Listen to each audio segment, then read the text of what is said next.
Welcome to this explainer. I am absolutely thrilled you're here today because we're about to pull back the curtain on a completely hidden world. We're going to uncover the invisible hardware that is, quite literally, running our modern lives. You know, you might not see them, and you definitely don't hear them, but embedded systems are everywhere, working silently in the background to make our modern world entirely possible. But before we get into the heavy technical details, let's kick things off with a quick question. Really think about it for a second. How many computers are hiding in your house right now? You're probably counting your laptop, your desktop, maybe a tablet, and of course your smartphone. So what, maybe 4 or 5? Well, what if I told you the real number is actually in the dozens? Your washing machine, your microwave, your television, even that digital alarm clock sitting on your nightstand, they all have tiny computers hidden inside them. Okay, let's dive into this. The entire essence of what we're talking about today is beautifully simple. An embedded system is just a computer inside a product, and the user often doesn't even know it's there. They're practically invisible. And that's because they aren't designed for you to type on or use to endlessly browse the web. Instead, they are integrated entirely into a larger mechanical or electrical device, just doing their specific job quietly, perfectly, and without any fuss. Here's our roadmap for today's explainer. 1. The hidden computers. 2. What are embedded systems? 3. How embedded systems work. 4. Types of embedded systems. 5. Real-world applications. And 6. The future and careers. Part 1. The hidden computers, unveiling the invisible hardware. So, we've talked about the general concept, but what does the actual brain of your microwave, or say, your car's anti-lock braking system, physically look like? Now, what's really interesting about this actual hardware is that it doesn't look anything like that sleek laptop sitting on your desk, does it? It's exposed, it's a bit rugged, and it's custom-built to be tucked away inside a casing, never to be seen by the consumer. But on that one little board, you've got a microcontroller, memory, and inputs for sensors. Literally everything it needs to act as a standalone brain for a specific machine. Section 2. What are embedded systems? Specialized and dedicated. To really clarify what separates that rugged circuit board from a standard PC, let's look at the formal definition. An embedded system is a dedicated computer system designed to perform one or a few specialized functions. The absolutely crucial word there is dedicated. See, while your PC is a general-purpose machine built to do a million different things, like running heavy video games, editing a movie, or browsing the internet, an embedded system has one singular purpose. It sits inside a larger device, and it is hyper-optimized. It's built to be incredibly reliable, highly cost-effective, and amazingly power-efficient. This brings us to a comparison I like to call the laptop versus microwave debate. Think about it. Why don't we just shove a standard computer processor inside a microwave and call it a day? Well, a laptop needs a massive operating system like Windows or Mac OS, tons of RAM, and it chews through a lot of power just to keep all those apps running. It's expensive. A microwave's embedded system, on the other hand, runs a tiny, highly specialized real-time operating system, or sometimes just bare metal firmware, meaning the code is literally running directly on the hardware with zero operating system at all. It uses minimal resources, runs on incredibly low power, and costs just a few bucks to mass produce. It trades massive processing power for pure, specialized efficiency. Section 3. How embedded systems work, the signal flow. Now that we know what they are and why they're designed this way, let's break this complex hardware down into a simple, relatable flow. Because at its core, every single embedded system in the world operates on the exact same 3-step signal flow. Step 1 is input. The system uses sensors to collect data from the physical environment. Maybe it's reading the temperature in a room or detecting motion at your front door. Step 2 is processing. The microcontroller takes that data and processes it based on instructions it already has stored. And finally, step 3 is output. The system tells the actuators to produce a physical response, like spinning a motor or turning on a heating element.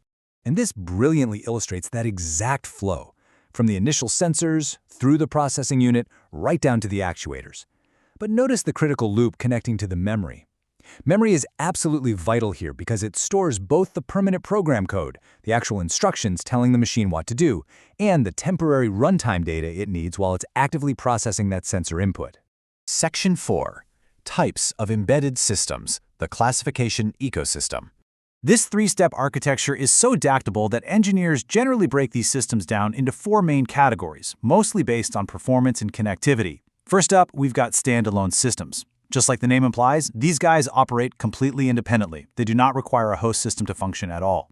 Think of a classic digital watch, a calculator, or one of those old-school MP3 players. They take their input directly from you, process it, and give the output right there on the device.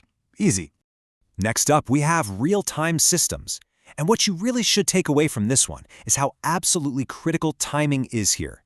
The reason this matters so much is that these systems must meet incredibly strict timing deadlines to function properly, and sometimes safely. If the anti-lock braking system in your car, or a pacemaker keeping a human heart beating, misses a processing deadline by even a fraction of a second, the results are catastrophic. Failure in a real-time system isn't just a computer glitch, it's literally a matter of life and death. The third category is networked systems. These are systems that are permanently hooked up to a network to share and exchange data. A great example of this would be the smart meters attached to the side of your house, silently communicating your energy usage back to the power company, or an IP security camera constantly streaming video back to a server. Finally, we have mobile embedded systems. The defining characteristic here is that they are portable and battery-powered. Your smartphone is the ultimate gold standard example of this, but it also covers things like portable GPS navigation units or that fitness tracker on your wrist. They have an incredibly tough job. They have to perfectly balance powerful processing with extreme battery efficiency. Section 5. Real-world applications, powering modern industry. So how do these four categorizations actually apply across massive global industries? Well, the sheer variety is just staggering. In the automotive sector, you have engine control units and airbags. In healthcare, pacemakers and complex diagnostic equipment. Consumer electronics rely heavily on them for smart TVs and gaming consoles.